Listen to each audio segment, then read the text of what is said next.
इस वक़्त बलूचिस्तान में आपके आग लगी हुई है, कश्मीर में लगी हुई है, ट्राइबल एरियाज़ में लगी हुई है, आपके सिंध में भी लग जाएगी। आज पश्तून भी रो रहे हैं, शहीद भी हो रहे हैं, हमारा बलोची भी रो रहा है, वो भी शहीद हो रहा है, हमारा कश्मीरी भी रो रहा है, वो भी शहीद हो रहा है, पंजाबी भी रो रहा है, वो भी शहीद हो रहा है। आसिम मुनीर और उसके जो दो पिद्दे हैं, नवाज शरीफ और शहबाज शरीफ, इन तीनों की मीटिंग हुई है और इन तीनों ने डिसाइड किया है कि 6 महीने के अंदर आप एडमिनिस्ट्रेटिव रिफॉर्म्स लाएंगे। मुसलमानों का असल में एक बड़ा एलिमेंट ये रहा है कि मुसलमान जो है वो अल्लाह पे भरोसा करता है। जो बंदा बात करता है उसको सबसे पहले बताना पड़ता है जी मैं मुसलमान हूं, मेरा जनाब इस बात पे ईमान है, लिहाजा मेरी बात का गलत मतलब ना लिया। हमें क्यों करना पड़ता है? ट्रेडिशनली मिलिट्री ने हमेशा पॉलिटिशियंस को और इवन सिविल सोसाइटी को यूज किया एज अ बफर। और इनके यहाँ जो आप देखें कि जो शरह पैदाइश है बच्चों की वो ज़्यादा है इंडिया से। आप देखें कि जिस वक्त पार्टीशन था तो ये 16 लाख 14 लाख 12 लाख इस तरह आबादी थी, आज इंडिया में 30 लाख मुसलमान हैं। ये नादरीन सूरत हाल है कि बच्चों को मुहिब वतन बनाओ। कैसे? क्या रोज़ाना सुबह वो जूते पॉलिश करें, ऐसे मुहिब वतन बनेंगे? ये पाकिस्तान क्यों ऐसा मुल्क है जहाँ पे हर किसी को यकीन दिलाना पड़ता है कि मैं मुहिब वतन हूँ? फिर दुनिया में सबसे ज़्यादा कन्वर्जन जो है इस्लाम की तरफ होते हैं, तो जो लोग इधर ये लाके बसा रहे हैं उनमें से कुछ बहुत सारे जब ये देखेंगे वहाँ के हालात, वो भी आप देखेंगे कि इंशाल्लाह पाकिस्तान मुसलमानों में कन्वर्ट हो जाएंगे। जो बंदा बात करता है किसी एक इशू के ऊपर, उसको पहले सफाई देनी पड़ती है जी मैं पाकिस्तान का बड़ा हमदर्द हूँ, मैं मुहिब वतन पाकिस्तानी हूँ, मैं पाकिस्तान से प्यार करता हूँ, पाक फौज जिंदाबाद, पाकिस्तान पाकिस्तान। ये क्यों कहना पड़ता है आपको भाई? दुनिया के किसी मुल्क में आपको नहीं कहना पड़ता।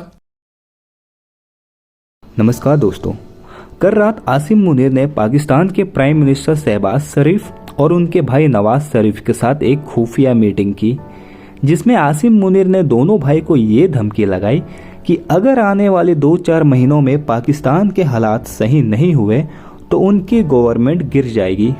दोस्तों, पाकिस्तान की ये हालत करने वाली खुद आसिम मुनीर है और अब जब मुनीर के हाथों से सारी चीज़ें निकल चुकी है तो गवर्नमेंट के ऊपर प्रेशर बनाया जा रहा है।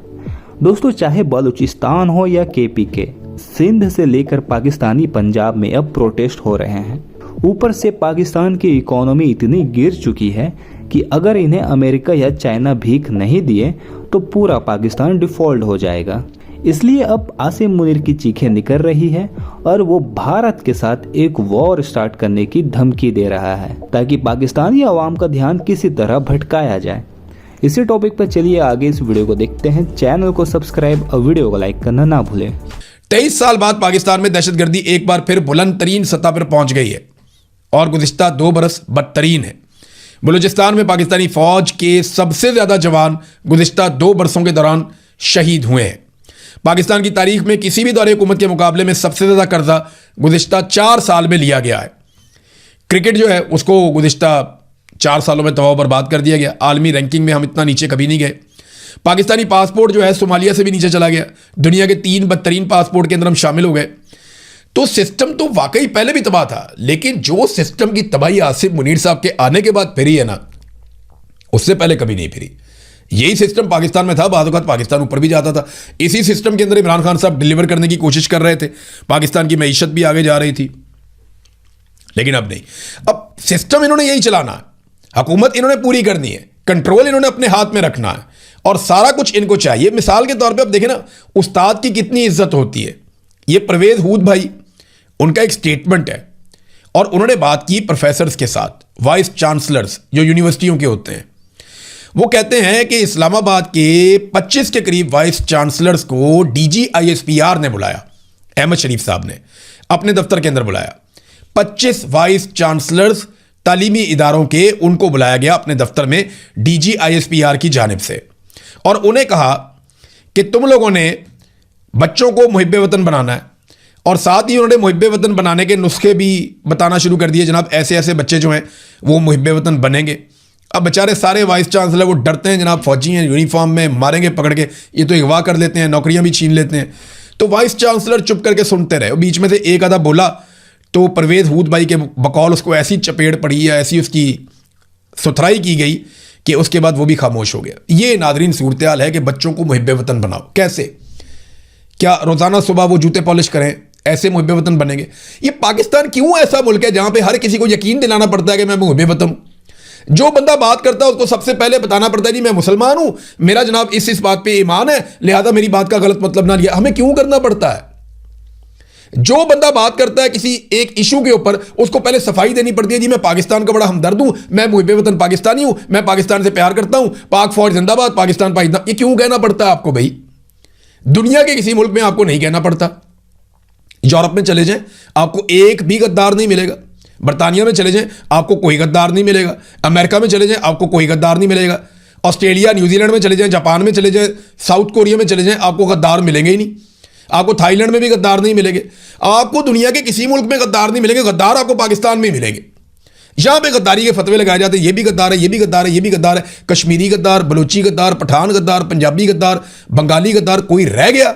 हर एक को यहां पे गद्दार बना देते हैं पकड़ के। और अब जनाब DGISPR प्रोफेसर्स को, जो तालीम याफ्ता लोग हैं, उन्हें वाइस चांसलर को बुलाकर बता रहे हैं कि तलबा को मुहिब वतन कैसे बनाना है। ये नुस्खे वो उनको दे रहे हैं। अंदाजा कीजिए आप। यानी अब ये सर्टिफिकेट भी दिए जाएंगे कि ये मुहिब वतन तालिब इल्म है और ये वाला नहीं है। कुछ साल पहले तक, 5-6 साल पहले तक 5 अगस्त यौम सयाह इसलिए था क्योंकि आर्टिकल 370 जो मकबूजा कश्मीर में हिंदुस्तानियों ने दहाइयों के लिए मेंटेन किया था, उसको एब्रोगेट करके हिंदुस्तान ने जम्मू और कश्मीर को, मकबूजा जम्मू और कश्मीर को अपने साथ असिमिलेट कर लिया, यूनियन का, इंडियन यूनियन का हिस्सा बना लिया। ये 2019 में हुआ था। तो ब्लैक डे हो गया जी पाकिस्तान में, नंबर 1। फिर ब्लैक डे 3 साल पहले, of course, for the one and only and these days lonely, Imran Khan साहब के लिए ब्लैक डे, जब 3 साल पहले 2023 में 5 अगस्त को उनको एक वहशी तरीके से पाकिस्तान के फैशिस्ट दरिंदों ने अरेस्ट किया। उसके बाद case, but Khan has been incarcerated since, और आज 3 साल हो गए। तो दूसरा पाकिस्तानियों को ब्लैक डे मिला, और आज एक्चुअली एक तीसरा ब्लैक डे मिला है, एक ट्रिपल ब्लैक डे हो गया। क्योंकि जो पिछले कुछ दिनों से जो सिस्टम खेला जा रहा है और तड़ी लगाई जा रही है, GHQ के जो डाकिये हैं, मोहसिन नकवी, जिन्होंने डिबेट शुरू की सिस्टम की, और लोगों ने भी हिस्सा डाला इस डिबेट में, जर्नलिस्ट ने, DGISPR ने, व्लॉगर्स ने वगैरह, वो डिबेट आज सेटल हो गई है। क्योंकि थोड़ी देर पहले ही खबर आई है कि आसिम मुनीर और उसके जो 2 पिद्दे हैं, नवाज शरीफ और शहबाज शरीफ, इन तीनों की मीटिंग हुई है। Zardari was not invited, Zardari को नहीं बुलाया गया। बिलावल वॉज नॉट इन्वाइटेड, बिल्लो को भी नहीं बुलाया गया। और इन तीनों ने डिसाइड किया है कि 6 महीने के अंदर, बगैर किसी नॉन नेगोशिएबल होगा ये कि आपको आपके 5 साल मिलेंगे, मगर इस सूरत में मिलेंगे कि 6 महीने के अंदर आप एडमिनिस्ट्रेटिव रिफॉर्म्स लाएंगे, फजूल मिनिस्ट्रियां बंद करेंगे, और सूबों की तरफ पाकिस्तान की जो राह है उसको गामजन करेंगे।